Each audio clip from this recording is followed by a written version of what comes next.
TFC spiritual ప్రేక్షకులకు స్వాగతం. ఈ వారం రాశిఫలాలు పరిశీలిద్దాం.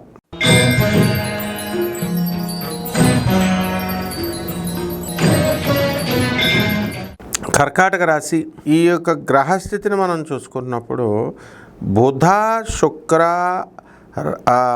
శని గ్రహాలు మీనరాశిలో, ఆ తర్వాత ఈ యొక్క రాహు కూడా ఉంటాడు. అయితే రాహు మే 29వ తేదీన మీనరాశి నుంచి కుంభరాశి ప్రవేశం చేస్తాడు. అలాగే కేతువు కన్యారాశి నుంచి మరి ఇక్కడ ఈ సింహరాశికి మే 29న చేస్తాడు. కాబట్టి కుజుడు ఇప్పుడు కర్కాటక రాశిలో ఉన్నాడు, గురుడు మనకి వృషభ రాశిలో ఉన్నాడు. ఈ విధంగా ఉండడం వల్ల గురుబలం ఉన్నప్పటికీ కూడా పనులు అవుతున్నట్టుగా ఉంటాయి, కానీ ఇంకా 100% పనులు పూర్తి కావన్నమాట. ఉదాహరణకి మీకు 98%, 99% మార్కులు వచ్చిన విద్యార్థులందరికీ కూడా మరి చాలా స్కూల్స్లో మీరు అప్లై చేసుకుంటారు, చాలా యూనివర్సిటీస్లో అసలు మీకు వచ్చేయాలి, కానీ రెప్యూటెడ్ కాలేజ్ కాకుండా మామూలు కాలేజీలో జాయిన్ అయిపోయారు. తర్వాత గ్రూప్ చేంజ్ కోసం మరి అప్లై చేశారు, వేరే యూనివర్సిటీ కోసం, వేరే కోర్స్ కోసం, మరి రాలేదు, మీకు వెయిటింగ్ లిస్ట్లో వచ్చింది. కాబట్టి ఇంకా మీకు ఒక 9-10 ఉన్నాయి కదా, ఆ పెండింగ్లో ఏదో ఒకటి రావడానికి అవకాశాలు ఉంటాయి. ఆ విధంగా ఉంటుంది గ్రహస్థితి. అంటే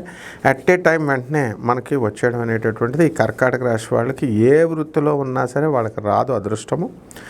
అలాగే ఈ యొక్క కర్కాటక రాశి వారికి మే 29వ తారీఖున అష్టమ స్థానంలోకి రాహుగ్రహం రావడం వల్ల అనవసరమైనటువంటి ఆందోళనలు, తలపోట్లు వీళ్ళకి రావడానికి అవకాశాలు ఉంటాయి. అదేవిధంగా ధనస్థానంలో మనకి కేతువు రావడం వల్ల మే 29 తర్వాత ధనం స్లోగా రావడం అనేటటువంటి జరుగుతుంది. ఇందు లోపల కర్కాటక రాశి వారు విదేశాలకు వెళ్ళడము, విదేశీ ఉద్యోగాలు చేయడము, మల్టీనేషనల్ కంపెనీస్లో మంచి జీతాలు తీయడము, ఇండియాలో ఉండి ఇలాంటివన్నీ కూడా చేస్తారు. పరిహారాల దగ్గరికి వచ్చేసరికి కర్కాటక రాశి వారికి మరి ఈ యొక్క రాహు బాగుండలేదు, బుధుడు కూడా బాగుండలేదు. బుధుడు ఎక్కువగా లేడు కాబట్టి బుధ నీచపట్టాడు కాబట్టి బుధ జపం చేసుకోండి, బుధ స్తోత్రాలు చదవండి.